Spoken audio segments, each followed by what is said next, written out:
Assalamualaikum warahmatullahi wabarakatuh. Bagaimana kabarnya anak-anakku yang solih dan solihah? Kali ini kita akan belajar mapel Islamik bab tentang keteladanan sahabat Nabi Muhammad SAW. Kompetensi dasar yang ingin dicapai yaitu 1.13 memahami keteladanan sahabat-sahabat Nabi Muhammad SAW.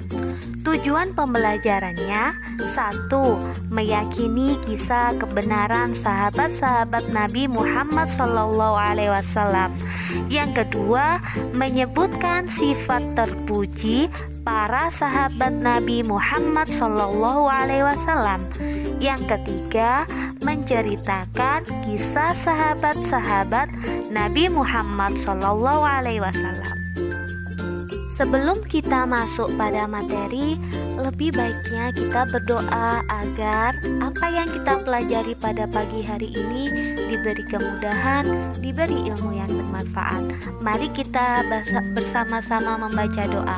Bismillahirrahmanirrahim. Rabbi zidni ilma warzuqni fahma. Pada minggu lalu kita sudah membahas dua khulafaur rasyidin. Yang pertama Abu Bakar As-Siddiq dan yang kedua Umar bin Khattab. Pada kali ini kita juga akan membahas dua khalifah. Yang pertama Utsman bin Affan dan yang kedua Ali bin Abi Thalib. Bagaimana sih kisahnya? Mari kita simak bersama-sama. Khalifah yang ketiga yaitu Utsman bin Affan. Kali ini kita akan bahas nasabnya. Utsman bin Affan bin Abi Al-As bin Umayyah bin Abdi Syams bin Abdul Manaf. Sifat utama dari Khalifah Utsman bin Affan yaitu kedermawanannya. Julukan dari Khalifah Utsman bin Affan adalah Dzunnain. Apa sih artinya Dzunnain? Dzunnain yang berarti dua cahaya, karena beliau menikah dengan dua orang putri Rasulullah, yakni yang bernama Ruqayyah dan Ummu Kulsum. Kepemimpinan Khalifah Utsman bin Affan. Yang pertama, melakukan kodifikasi atau menyusun pembukuan kitab Al-Quran. Yang kedua, membentuk panitia penyusunan Al-Quran yang diketuai oleh Zaid bin Sabit. Yang ketiga, panitia bertugas menyalin ulang ayat-ayat Al-Quran dalam buku yang disebut dengan mushaf.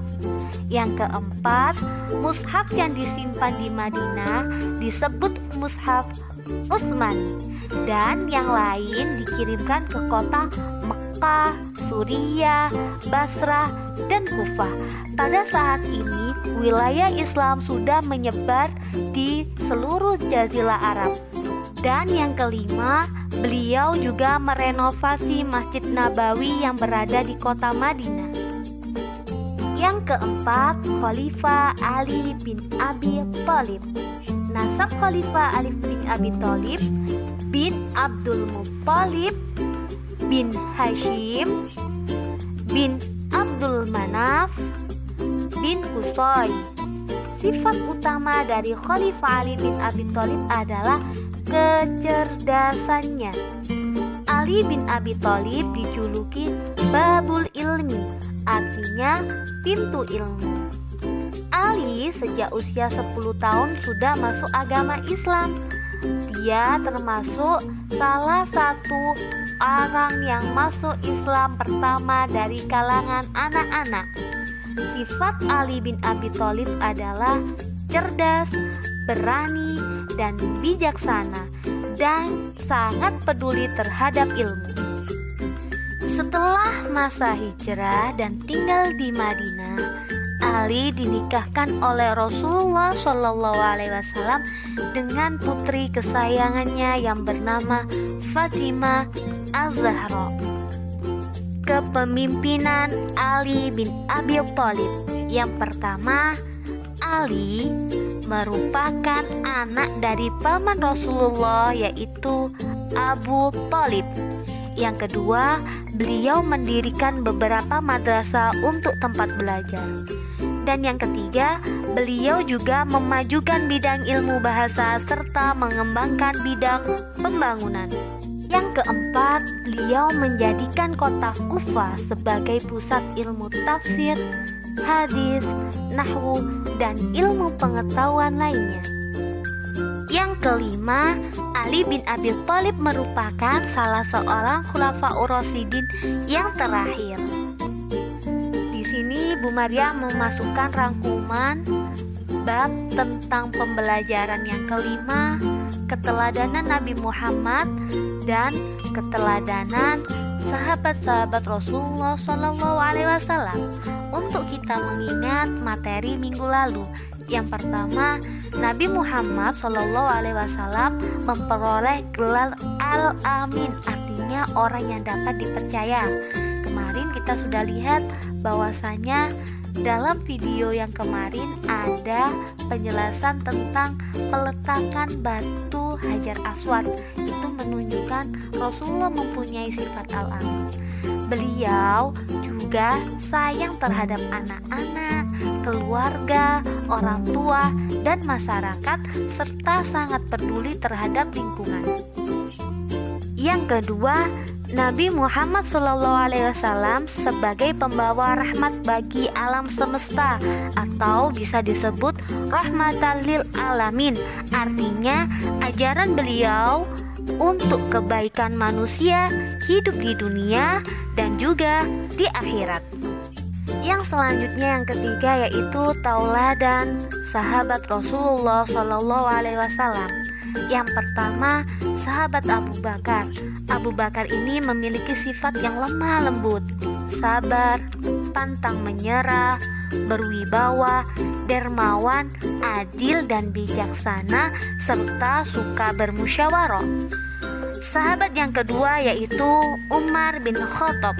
Umar ini sangat terkenal memiliki sifat yang cerdas, tegas, pemberani, berwibawa, sederhana, bijaksana, musyawarah, dan sangat mengutamakan kepentingan rakyat. Dan masuknya Umar bin Khattab ke agama Islam memberi pengaruh besar terhadap agama Islam, karena Umar bin Khattab orang yang disegani di dalam kaum kafir Quraisy, sehingga Islam lebih kuat lagi dengan masuknya Khalifah Umar bin Khattab. Dan yang ketiga yaitu Khalifah Utsman bin Affan yang barusan kita pelajari. Beliau memiliki sifat yang santun, sabar, dermawan. Dan ada cerita tentang sifat dermawannya ini. Beliau pernah membeli sumur dari orang Yahudi karena orang-orang Muslim sangat membutuhkan air dari sumur orang Yahudi itu. Karena kedermawanannya, beliau membeli sumur itu untuk digunakan untuk orang-orang Islam agar tidak membayar terlalu mahal kepada orang-orang Yahudi. Dan khalifah yang paling terakhir yaitu Ali bin Abi Thalib yang memiliki sifat cerdas, adil, pandai, sabar. Dari sifat cerdas ini sampai Ali ini diberi gelar Babul Ilmi. Kenapa kok diberi gelar Babul Ilmi atau pintu ilmu?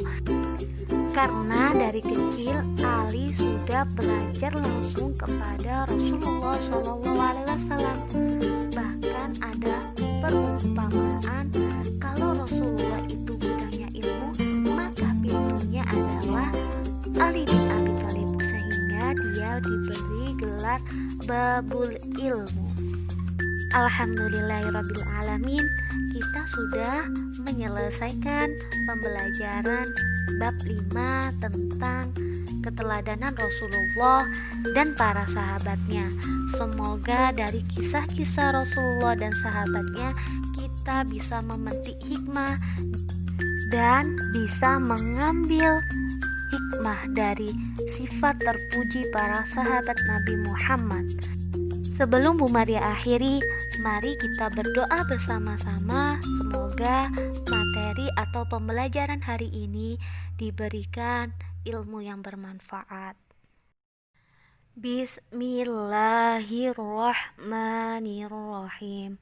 Allahumma inni astaudi'uka ma'allamtani fardudhu ilayya inda hajati ilaihi wala tansani ya rabbal alamin. Kurang lebihnya Bu Maria mohon maaf. Bu Maria akhiri. Assalamualaikum warahmatullahi wabarakatuh.